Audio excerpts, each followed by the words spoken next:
My dearest brothers and sisters, എന്റെ ഏറ്റവും പ്രിയപ്പെട്ട സഹോദരി സഹോദരന്മാരെ, respected colleagues of the UDF who are here on stage with me, ഇവിടെ വേദിയിലുള്ള എന്റെ ഐക്യ ജനാധിപത്യ മുന്നണിയുടെ ബഹുമാന്യരായ സഹപ്രവർത്തകർ, thank you for coming to this meeting today. ഇന്ന് ഈ യോഗത്തിന് വന്നതിന് ഞാൻ നിങ്ങളോട് നന്ദി പറയുകയാണ്. I know it's very hot also today, still you are all standing here waiting for me. എനിക്കറിയാം ഇന്ന് വലിയ ചൂടാണ്, പക്ഷെ നിങ്ങളെല്ലാം ഈ വെയിലത്ത് എനിക്ക് വേണ്ടി കാത്തു നിൽക്കുകയായിരുന്നു. Whichever home I go to, wherever I pass through, whatever houses I pass, people are standing waiting for me. ഞാൻ ഏത് വീട്ടിൽ പോയാലും, ഞാൻ ഏത് വഴി കൂടെ പോകുമ്പോഴും ആളുകൾ ഈ റോഡ് അരികിലെല്ലാം എനിക്ക് വേണ്ടി കാത്തു നിൽക്കുകയാണ്. Welcoming me into their homes, into their hearts. അവരുടെ ഹൃദയങ്ങളിലേക്കും വീടുകളിലേക്കും എന്നെ സ്വാഗതം ചെയ്തുകൊണ്ടാണ് ആളുകൾ എനിക്ക് വേണ്ടി കാത്തു നിൽക്കുന്നത്. You smile when you see me, you hug me, you kiss me.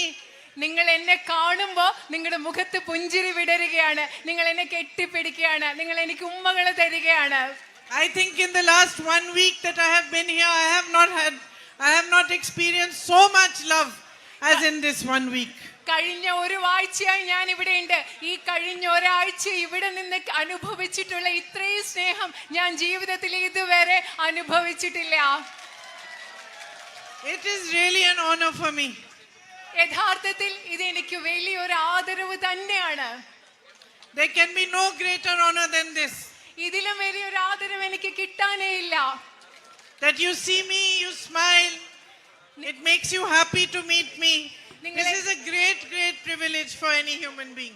നിങ്ങൾ എന്നെ കാണുമ്പോൾ ചിരിക്കുന്നു, എന്നെ കാണുമ്പോൾ നിങ്ങൾക്ക് സന്തോഷം ഉണ്ടാകുന്നു. അങ്ങനെ നിങ്ങൾക്ക് സന്തോഷം ഉണ്ടാകുന്നത് ഒരു മനുഷ്യൻ എന്ന നിലയിൽ എനിക്ക് കിട്ടുന്ന ഒരു വലിയ ഭാഗ്യം തന്നെയാണ്.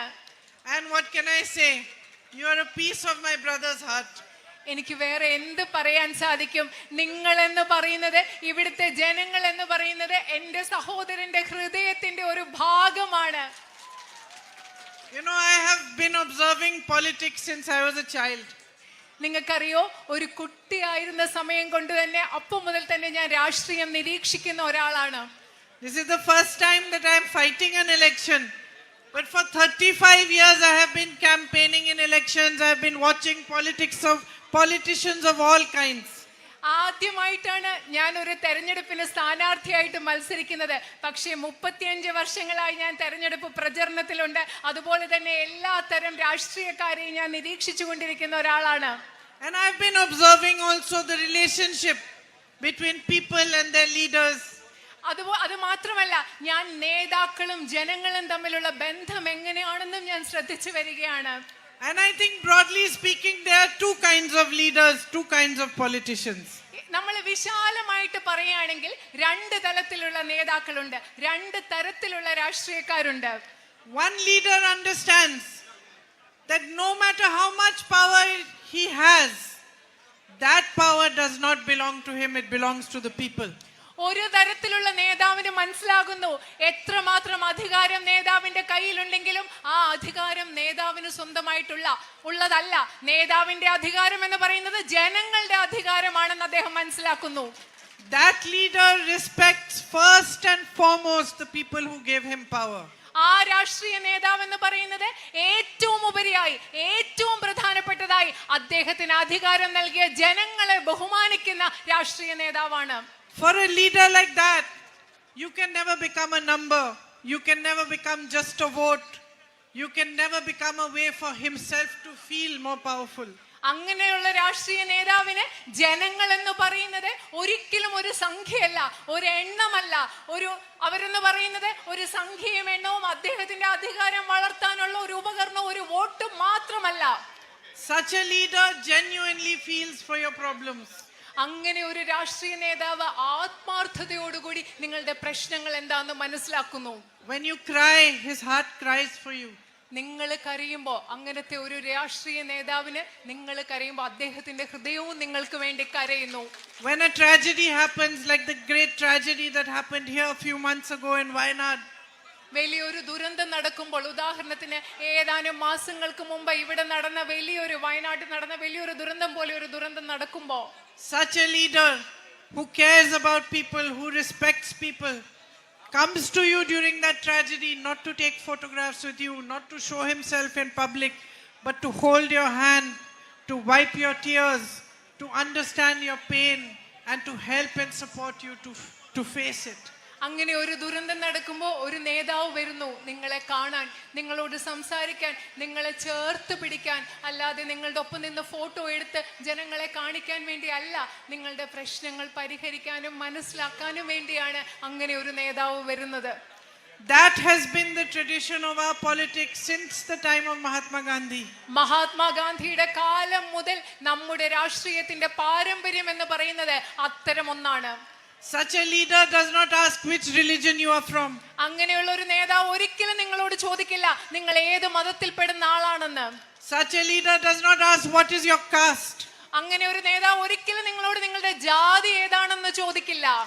Such a leader sees you as a brother, a sister, a son, a daughter, a mother, a father, a human being. അങ്ങനെ ഒരു നേതാവ് നിങ്ങളെ കാണുന്നത് ഒരു അച്ഛനായിട്ടാണ്, ഒരു അമ്മയായിട്ടാണ്, ഒരു സഹോദരനായിട്ടാണ്, ഒരു സഹോദരിയായിട്ടാണ്, ഒരു മകനായിട്ടാണ്, ഒരു മകളായിട്ടാണ്, അതിലുപരി ഒരു മനുഷ്യനായിട്ടാണ് നിങ്ങളെ കാണുന്നത്. That leader can become your guide. അങ്ങനെയുള്ള ഒരു നേതാവിന് നിങ്ങളുടെ വഴികാട്ടിയാവാൻ സാധിക്കും. He will put your needs before his. സ്വന്തം ആവശ്യങ്ങൾക്ക് ഉപരിയായി നിങ്ങളുടെ ആവശ്യങ്ങൾ അദ്ദേഹം പ്രധാനമായിട്ട് കാണും. And he will never see you as a tool or a pawn to get more power. അദ്ദേഹം ഒരിക്കലും കൂടുതൽ അധികാരം കിട്ടാനുള്ള ഒരു ഉപകരണമായി നിങ്ങളെ കാണില്ല. And then there is another kind of leader. അത് പറയുമ്പോൾ തന്നെ മറ്റൊരു വശത്ത് മറ്റു രീതിയിലുള്ള ഒരു നേതാവുണ്ട്. Another kind of politician. മറ്റൊരു രീതിയിലുള്ള രാഷ്ട്രീയക്കാരുണ്ട്. That politician sees you as a number. ആ രാഷ്ട്രീയക്കാരെന്ന് പറയുന്നത് ഇവിടെയുള്ള ജനങ്ങളെ നിങ്ങളെ വെറും എണ്ണങ്ങളായിട്ടാണ് കാണുന്നത്, സംഖ്യയായിട്ട്. He doesn't respect your love for him. നിങ്ങൾ അദ്ദേഹത്തിന് നൽകുന്ന സ്നേഹത്തെ അവർ ബഹുമാനിക്കുന്നില്ല. He does not have the understanding that the power he gets comes from you. അത്തരത്തിലുള്ള രാഷ്ട്രീയക്കാർക്ക് അവരുടെ കയ്യിലിരിക്കുന്ന അധികാരം എന്ന് പറയുന്നത് നിങ്ങളിൽ നിന്ന് കിട്ടുന്നതാണെന്ന് മനസ്സിലാകുന്നില്ല. And under him politics takes a different direction. അതുവരെ ആ വ്യക്തിയിലൂടെ രാഷ്ട്രീയത്തിന് വ്യത്യസ്തമായൊരു ദിശയാണുള്ളത്. So my sisters and brothers, my brother Rahul Gandhi is the first kind of leader. എന്റെ പ്രിയപ്പെട്ട സഹോദരി സഹോദരന്മാരെ, ഞാൻ ആദ്യം ഏത് രാഷ്ട്രീയ നേതാവിനെ കുറിച്ച് പറഞ്ഞോ അത്തരത്തിലുള്ള ഒരു രാഷ്ട്രീയ നേതാവാണ് എന്റെ സഹോദരനായ Rahul Gandhi. Who loves, respects and understands you. നിങ്ങളെ സ്നേഹിക്കുന്ന, നിങ്ങളെ ബഹുമാനിക്കുന്ന, നിങ്ങളെ മനസ്സിലാക്കുന്ന രാഷ്ട്രീയ നേതാവാണ് എന്റെ സഹോദരനായ Rahul Gandhi. And in my view, Shri Narendra Modi is the other kind of leader.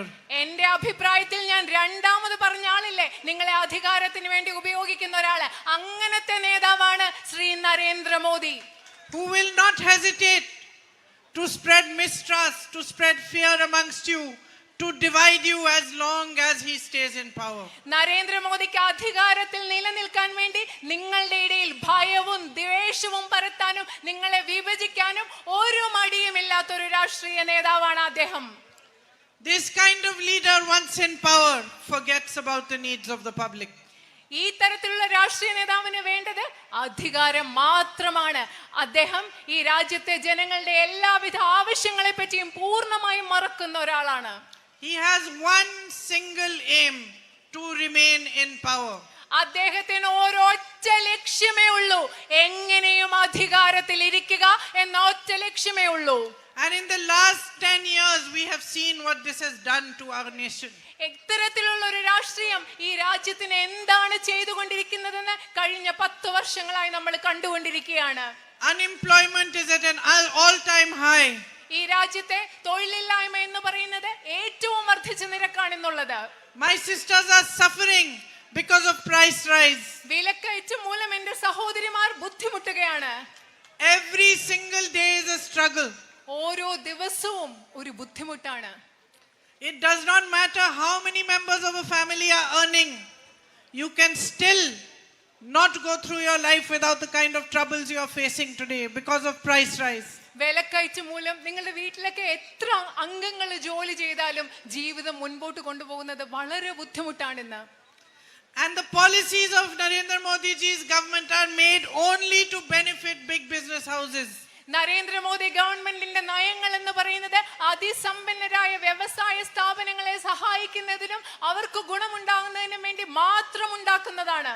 Look at the potential of Wayanad. Wayanad എന്ന പ്രദേശത്തിന് എത്രമാത്രം സാധ്യതകൾ ഉണ്ടെന്ന് നിങ്ങളൊന്ന് ആലോചിച്ച് നോക്കൂ. The beautiful crops you grow.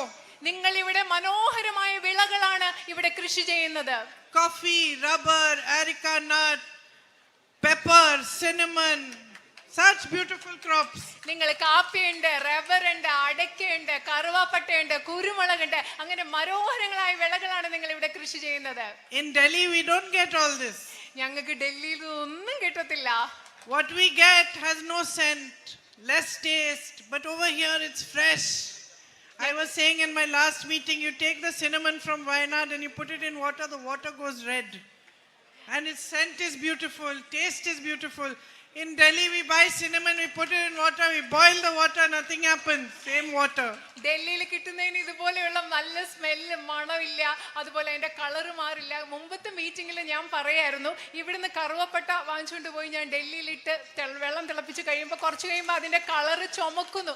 പക്ഷെ ഡൽഹിയിൽ നിന്ന് വാങ്ങിച്ചത് എത്ര നേരം വെള്ളത്തിലിട്ടാലും അതിന്റെ മണവും ഇല്ല, കളറും മാറുന്നില്ല. Your coffee has such a rich taste. ഇവിടുത്തെ കാപ്പിക്ക് എന്ന് പറയുന്നത് നല്ല സമ്പന്നമായ നല്ലൊരു സ്വാദാ ഇവിടുത്തെ കാപ്പിക്ക്. You have so much potential here. നിങ്ങൾക്ക് ഒരുപാട് സാധ്യതകൾ ഇവിടെ ഉണ്ട്. Look at the nature, natural resources you have, so much natural beauty. നിങ്ങൾ ഇവിടുത്തെ പ്രകൃതിയിൽ നോക്കൂ, നിങ്ങൾക്കുള്ള പ്രകൃതി വിഭവങ്ങൾ നോക്കൂ, എന്ത് മനോഹരമായ സൗന്ദര്യമുള്ള സ്ഥലമാണിത്. And you are wise people. അത് മാത്രല്ല, നിങ്ങൾ ബുദ്ധിയുള്ള ആളുകളും കൂടിയാണ്. All the poison that has been spread across our nation by the BJP and its politics has not touched you. ഈ രാജ്യത്ത് മുഴുവൻ ബിജെപി പരത്തുന്ന വിഷം ഉണ്ടല്ലോ, അത് ഇവിടുത്തെ ആളുകളായി നിങ്ങളെ തൊട്ടിട്ടില്ല ഇതുവരെ. You have stood for what is right. നിങ്ങൾ എന്താണോ ശരി അതിനു വേണ്ടി നിലകൊണ്ടിട്ടുള്ളവരാണ്. You have stood for the truth. നിങ്ങൾ സത്യത്തിന് വേണ്ടി നിന്നവരാണ്.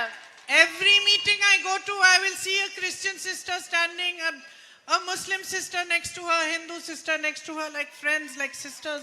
ഞാൻ ഏത് മീറ്റിംഗിൽ പോവുകയാണെങ്കിൽ ഒരു ക്രിസ്ത്യൻ സഹോദരി ഉണ്ടായിരിക്കും, അതിൻ്റെ അടുത്തൊരു മുസ്ലിം സഹോദരി ഉണ്ടായിരിക്കും, അതിൻ്റെ അടുത്തൊരു ഹിന്ദു സഹോദരി ഉണ്ടായിരിക്കും. ഇവരെല്ലാം സുഹൃത്തുക്കളെ പോലെ നിൽക്കുന്നത് ഞാൻ ഓരോ മീറ്റിംഗിലും കാണുന്നുണ്ട്.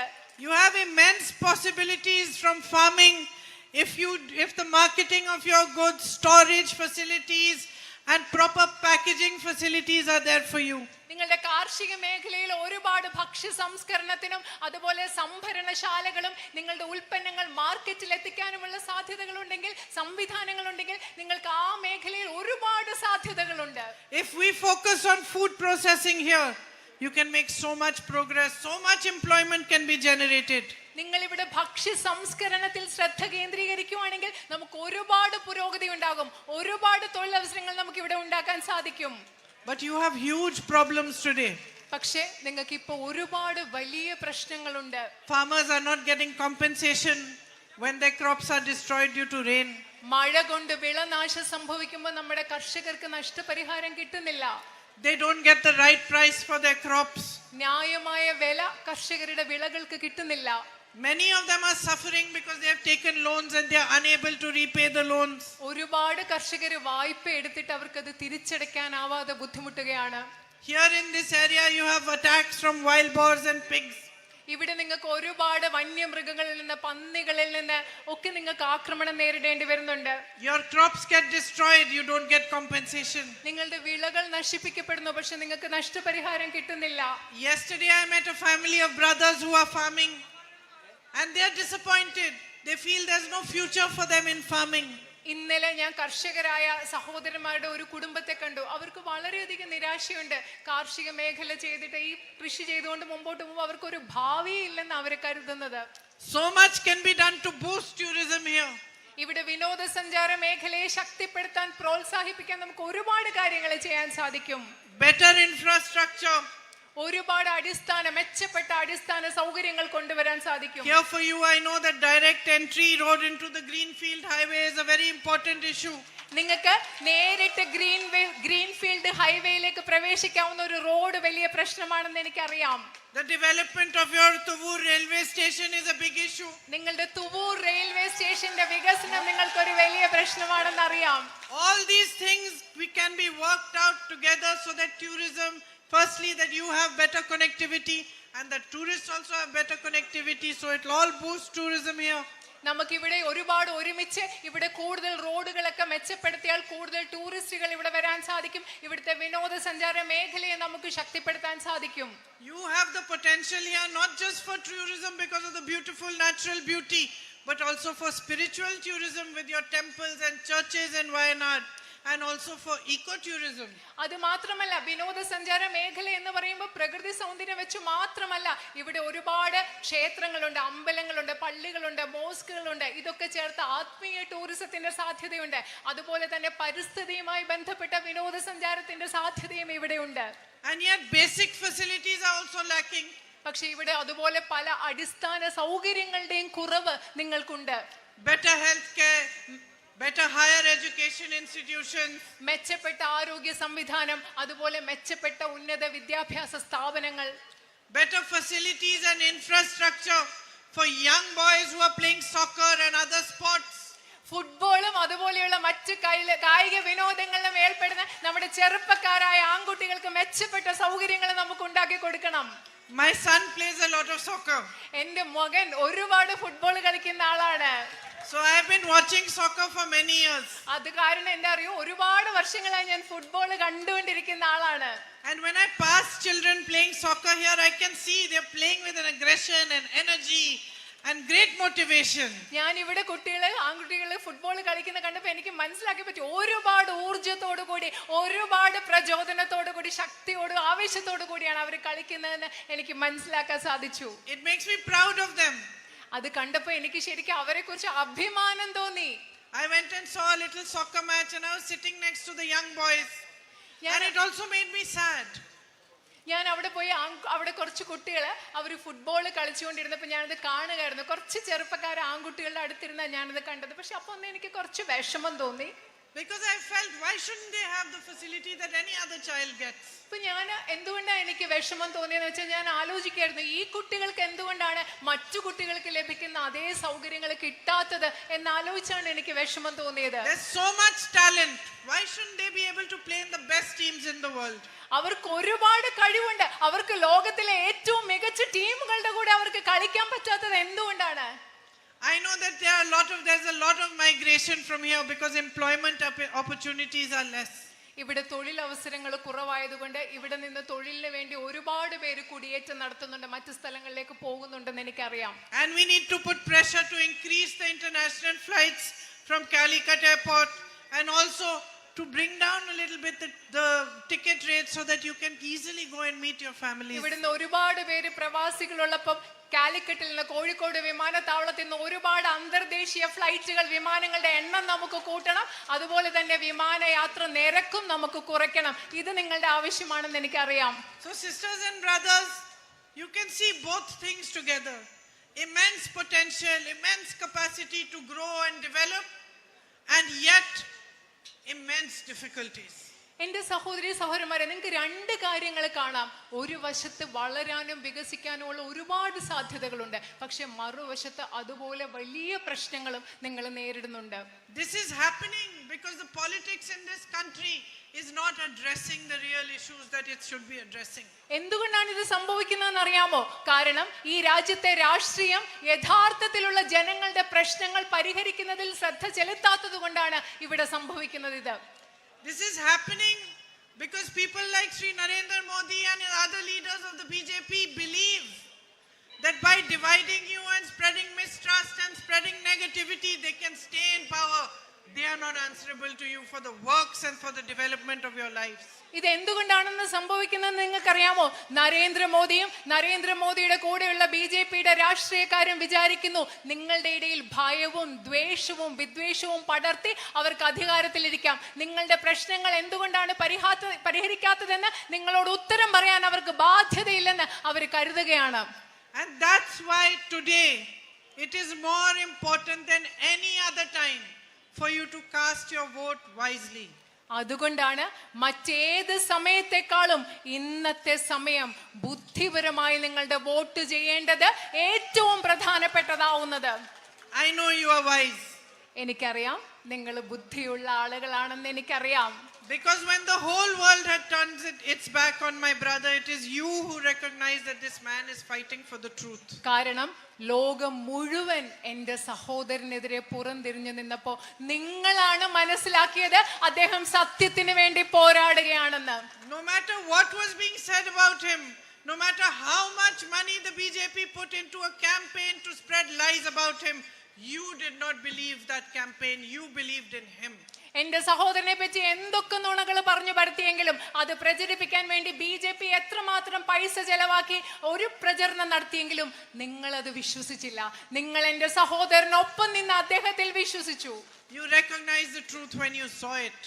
നിങ്ങൾ സത്യം കണ്ടപ്പോ ഇവിടുത്തെ ജനങ്ങൾ അത് തിരിച്ചറിഞ്ഞു. You recognized the right kind of leadership and the right kind of politics. യഥാർത്ഥത്തിലുള്ള ശരിയായ രാഷ്ട്രീയം എന്താണ്, ശരിയായ നേതൃത്വം എന്താണെന്ന് നിങ്ങൾ തിരിച്ചറിഞ്ഞു. So I ask you today to think about not just yourselves and your daily problems and struggles, but also of India, of the nation that you belong to. അത് മാത്രമല്ല, ഞാൻ നിങ്ങളോട് പറയുന്നത് നിങ്ങൾ ചിന്തിക്കേണ്ടത് നിങ്ങളെക്കുറിച്ച് മാത്രമല്ല, നിങ്ങളുടെ ദൈനംദിന ജീവിതത്തിലെ പ്രശ്നങ്ങളെക്കുറിച്ച് മാത്രമല്ല, ഇന്ത്യ എന്ന് പറയുന്ന നമ്മുടെ രാജ്യത്തെക്കുറിച്ച്, നമ്മുടെ സ്വന്തമായ നമ്മുടെ രാജ്യത്തെക്കുറിച്ച് കൂടി നിങ്ങൾ ചിന്തിക്കണമെന്ന്. And I ask you to vote for the values of our constitution, for the values on which our country was built, and for a politics that places you, the public, the people of India, far above anything else. ഞാൻ നിങ്ങളോട് Indian ഭരണഘടനയുടെ മൂല്യങ്ങൾക്ക് വേണ്ടി vote ചെയ്യാൻ ആവശ്യപ്പെടുകയാണ്. ഈ രാജ്യത്തെ എന്തുമാത്രം അടിസ്ഥാന മൂല്യങ്ങൾ കൊണ്ടാണോ ഈ രാജ്യം നിർമ്മിക്കപ്പെട്ടിരിക്കുന്നത് അതിനുവേണ്ടി നിൽക്കാൻ നിങ്ങളോട് ആവശ്യപ്പെടുകയാണ്. നിങ്ങളുടെ ആവശ്യങ്ങളെ എല്ലാറ്റിനും ഉപരിയായി മുകളിൽ പ്രതിഷ്ഠിക്കുന്ന ഒരു രാഷ്ട്രീയത്തിന് വേണ്ടി നിലകൊള്ളാൻ ഞാൻ നിങ്ങളോട് ആവശ്യപ്പെടുകയാണ്. Above power, above greed and above personal advancement. അധികാരത്തിനപ്പുറം, അത്യാഗ്രഹത്തിനപ്പുറം, വ്യക്തിപരമായ നേട്ടങ്ങൾക്കപ്പുറമുള്ള ഒരു രാഷ്ട്രീയം. For me, the love that you are showing me is, as Gandhi ji used to say, is like a talisman. ശരിക്കും ഗാന്ധിജി പറഞ്ഞതുപോലെ നിങ്ങൾ എനിക്ക് നൽകുന്ന സ്നേഹം എന്ന് പറയുന്നത് ഒരു ടാലിസ്മാൻ പോലെയാണ്. ഗാന്ധിജി പറഞ്ഞതുപോലെ It is a guide, it is a protection. നിങ്ങൾ എനിക്ക് നൽകുന്ന സ്നേഹം എന്ന് പറയുന്നത് എൻ്റെ സംരക്ഷണമാണ്, എൻ്റെ വഴികാട്ടിയാണ്. And it is a reminder. അതൊരു ഓർമ്മപ്പെടുത്തലാണ് of what truly matters and what the truth is. സത്യം എന്താണ്, ഏറ്റവും പ്രധാനപ്പെട്ടത് യഥാർത്ഥത്തിൽ എന്താണ് എന്നുള്ള ഒരു ഓർമ്മപ്പെടുത്തലാണ് നിങ്ങൾ എനിക്ക് നൽകുന്ന സ്നേഹം. Each one of you welcoming in me into your hearts, into your homes, is a huge responsibility for me. നിങ്ങൾ എല്ലാവരും നിങ്ങളുടെ ഹൃദയങ്ങളിലേക്ക്, നിങ്ങളുടെ വീടുകളിലേക്ക് എന്നെ സ്വാഗതം ചെയ്യുന്നത് എനിക്ക് വലിയൊരു ഉത്തരവാദിത്തമാണ്. Each one of you is a duty. നിങ്ങൾ ഓരോരുത്തരും എൻ്റെ കടമയാണ്. Each one of you is a commitment. നിങ്ങൾ ഓരോരുത്തരും എന്ന് പറയുന്നത് എൻ്റെ പ്രതിബദ്ധതയാണ്. My sisters here who are mothers like me will understand what I'm saying. ഇവിടെയുള്ള സഹോദരിമാർ, എന്നെ പോലെ അമ്മമാരായ എൻ്റെ സഹോദരിമാർക്ക് ഞാൻ പറയുന്നത് എന്താണെന്ന് മനസ്സിലാവും. Because that is how all of us mothers feel about our children. അങ്ങനെയാണ് നമ്മൾ എല്ലാ അമ്മമാർക്കും നമ്മളുടെ കുട്ടികളെ കുറിച്ച് അങ്ങനെയാണ് തോന്നുന്നത്. No matter what our difficulties are, what we may be going through, whether we are suffering, but our children come first. നമുക്ക് എന്തൊക്കെ ബുദ്ധിമുട്ടുകൾ ഉണ്ടായിക്കൊള്ളട്ടെ, നമുക്ക് എന്തൊക്കെ കഷ്ടപ്പാടുകൾ പോയിട്ട് നമ്മൾ അമ്മമാർക്ക് ഏറ്റവും ആദ്യം വരുന്നത് ആരാണ്? നമ്മുടെ കുഞ്ഞുങ്ങളാണ്. And that is how I feel, having been given the love that you are giving me. നിങ്ങൾ എനിക്ക് ഇത്രയും സ്നേഹം തരുമ്പോൾ ഈ അമ്മമാർക്ക് തോന്നുന്നത് പോലെയാണ് എനിക്കും തോന്നുന്നത്. For me it will be a great honor to represent you in parliament.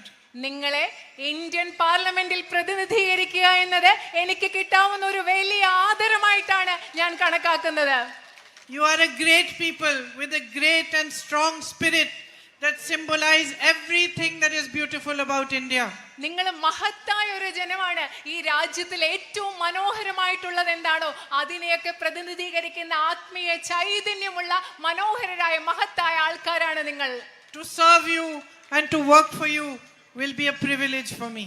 നിങ്ങളെ സേവിക്കുക എന്നുള്ളത്, നിങ്ങൾക്ക് വേണ്ടി പ്രവർത്തിക്കുക എന്നുള്ളത് എനിക്ക് ലഭിക്കാവുന്ന ഒരു വിശേഷ സൗഭാഗ്യമായിട്ട് ഞാൻ കണക്കാക്കും. And I want to tell you that all the works that my brother has started, I will carry them on with as much dedication and commitment. I will not disappoint you and I will not let you down. എനിക്ക് നിങ്ങളോട് പറയാൻ ആഗ്രഹമുണ്ട്. നിങ്ങൾക്ക് വേണ്ടി എൻ്റെ സഹോദരൻ ഏത് പ്രവർത്തികൾ തുടങ്ങിയോ അതൊക്കെ കൂടുതൽ സമർപ്പണത്തോടുകൂടി ഞാൻ മുൻപോട്ട് കൊണ്ടുപോകും. ഒരിക്കലും ഞാൻ നിങ്ങളെ നിരാശപ്പെടുത്തില്ല. Thank you very much for all the love you have given me.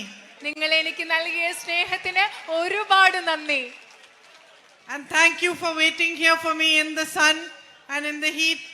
ഈ വെയിലത്തും ചൂടത്തും നിങ്ങൾ എനിക്ക് വേണ്ടി കാത്തു നിന്നതിന് ഞാൻ നന്ദി പറയുകയാണ്. I will come back and see you soon. ഞാൻ വേഗം തിരിച്ചു വന്ന് നിങ്ങളെ വീണ്ടും കാണാം. നന്ദി. Thank you. നന്ദി.